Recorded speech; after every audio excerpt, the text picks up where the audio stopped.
Good morning. My name is Julie Dahl. I'm manager with Regulatory Review with DFO's Fisheries Protection Program. And today with me is Sarah Eddy, a senior fisheries protection biologist, also the assessor on this project. Today I will be presenting the Fisheries Protection Program presentation on behalf of Fisheries and Oceans Canada with respect to the Deep Geologic Repository project proposal.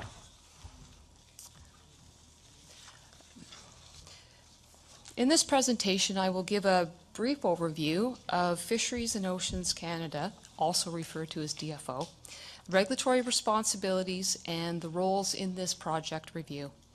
I will also present the conclusions of the project review undertaken by the Fisheries Protection Program of Fisheries and Oceans Canada and our recommendations. Fisheries and Oceans Canada has concluded that impacts to fish habitat from the DGR project as proposed and with the implementation of recommended mitigation are unlikely to occur. The Canada Constitution provides the federal government with the authority to manage coastal and inland fisheries and administer the Fisheries Act and conduct fisheries research. The Constitution Act gives the federal government exclusive legislative authority for seacoast and inland fisheries. The Fisheries Act arises from the Constitution and was established to manage and protect Canada's fisheries resources.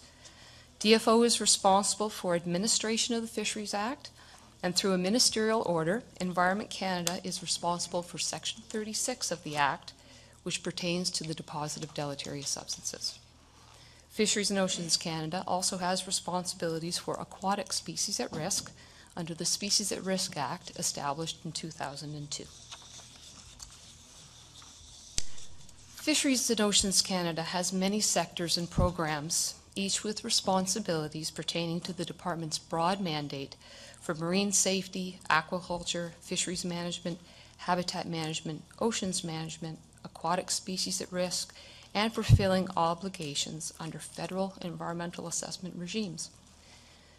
The Fisheries Protection Program of DFO is the lead for the department when participating in federal and provincial environmental assessment processes and in regulatory processes under the Fisheries Act.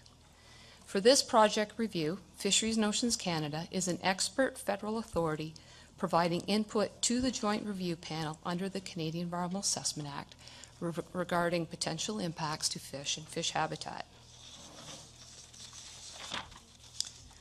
Specifically under the Fisheries Act, DFO is responsible for managing and protecting Canada's fisheries resources. This includes conservation and protection of fish habitat and management of fisheries. Fisheries management responsibilities are delegated in some jurisdictions, and I will explain this in the next slide. The Fisheries Act applies in all fishing zones and waters in Canada and is binding on all Canadians and all levels of government. I'd like to clarify my earlier statements regarding delegation of fisheries management responsibilities in some jurisdictions. Although Fisheries and Oceans Canada has responsibilities for fisheries management under the Fisheries Act, this is a shared responsibility in some provincial jurisdictions. The Constitution Act of 1982 established the roles and authority of the Government of Canada and provincial governments with respect to fish and fish habitat, with the Government of Canada being responsible for sea, coastal, and inland fisheries and fish habitat, and provincial jurisdictions including the power to make laws pertaining to the right to fish and to convey that right. In Ontario, as in many provinces, the day-to-day administration and management of inland fisheries has been delegated to the province, and it is delivered under a delegation agreement with the Ontario government. The federal government retains responsibility for reporting to Parliament on conservation of fisheries resources under the Fisheries Act and has jurisdiction to legislate with respect to the protection of fish habitat and waters frequented by fish.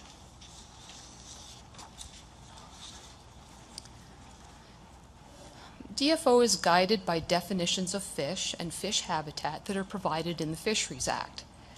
The Fisheries Act defines fish as including shellfish, crustaceans, marine animals, and their various life stages. The Fisheries Act defines fish habitat as spawning grounds and nursery, rearing, food supply, migration, and any other areas on which fish depend directly or indirectly in order to carry out their life processes. In Canada, fish and fish habitat are protected by the Fish Habitat Protection provisions of the Fisheries Act. Fish need healthy places to live, feed, and reproduce, and corridors to migrate between those places. The prohibition against harmful impacts to fish habitats recognizes the important role that habitat plays in sustaining healthy fish populations. Subsection 35(1) applies to works, undertakings, or activities, and it is a prohibition against the harmful alteration or disruption or destruction of fish habitat.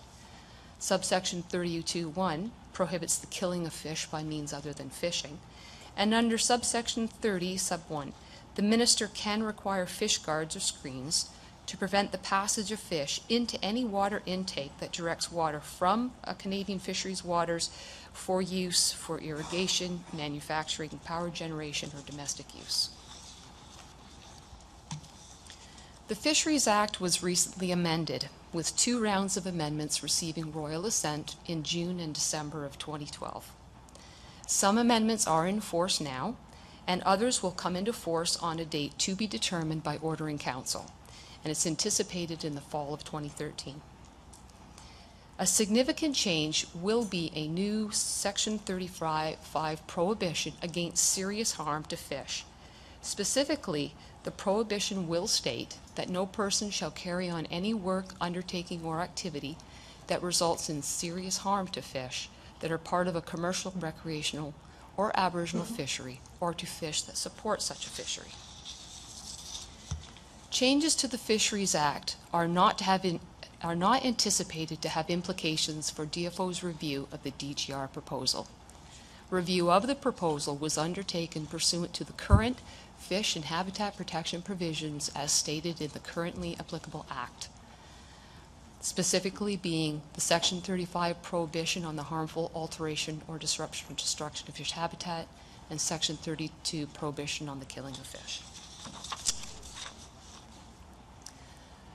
DFO is also responsible for aquatic species at risk not located in national parks. The Act contains prohibitions against killing, harming, or harassing individuals of an extirpated, endangered, or threatened species, as well as prohibitions against damaging or destroying the residents of a listed species, and prohibitions against destroying critical habitat where it is defined in a recovery plan for the listed species. There are no aquatic species at risk to which the Species at Risk Act would apply on the proposed DGR site or adjacent to the site. With respect to assessment project interactions with fish and fish habitat, there were 4 key components of the proposed project that were assessed for the potential for interactions with fish and fish habitat, these being site preparation, the north-south railway ditch crossing, stream C in Lake Huron, and on-site blasting during construction. With respect to site preparation, regrading and site clearing is anticipated to result in a minor reduction in surface water flow to stream C. DFO concludes that this small reduction will not be detectable at stream C within the normal seasonal variation in surface flows, and as such, no prohibited impacts to fish or fish habitat are anticipated. A new culvert crossing is proposed within the north and south railway ditches. Although warm water bait fish and burrowing crayfish are noted to occur in the south railway ditch, this crossing itself is small in scale of impact, and the habitat was assessed as being of low sensitivity and resilient to this minor disturbance. As such, DFO concludes that by following proposed mitigation measures, impacts to fish and fish habitat will be negligible. No prohibited impacts to fish and fish habitat are anticipated. For stream C in Lake Huron, the stream is located a minimum of 500 meters from the edge of the construction site, and the stream flows into Lake Huron. DFO has concluded that there are no construction activities proposed near the stream or near Lake Huron that would disturb fish habitat in these water bodies. Again, as such, no prohibited impacts to fish or fish habitat are anticipated. OPG proposes to use explosives at distances away from water that are greater than those identified in DFO's guidelines for the use of explosives in and near Canadian fisheries waters. As such, DFO does not anticipate any impacts to fish and fish habitat due to blasting, and no prohibited impacts to fish or fish habitat are anticipated. In conclusion, DFO has one recommendation, that being that the mitigation measures that have been identified by the proponent be implemented for the construction of the railway crossing. These mitigations would include embedding the culvert to maintain bottom substrate, isolating the culvert during construction, working within timing windows, revegetating the banks upon completion, and installation of sediment control measures during construction. These latter two measures are largely to control downstream migration of sediment to stream C and to protect the habitat in that water body. So the impacts to fish and fish habitat from the various components of the proposed project, including site preparation and construction and blasting, are anticipated to be negligible. The implementation of proposed mitigation measures for the culvert crossings will mitigate impacts to fish and fish habitat, and no approvals or authorizations from Fisheries and Oceans Canada will be required.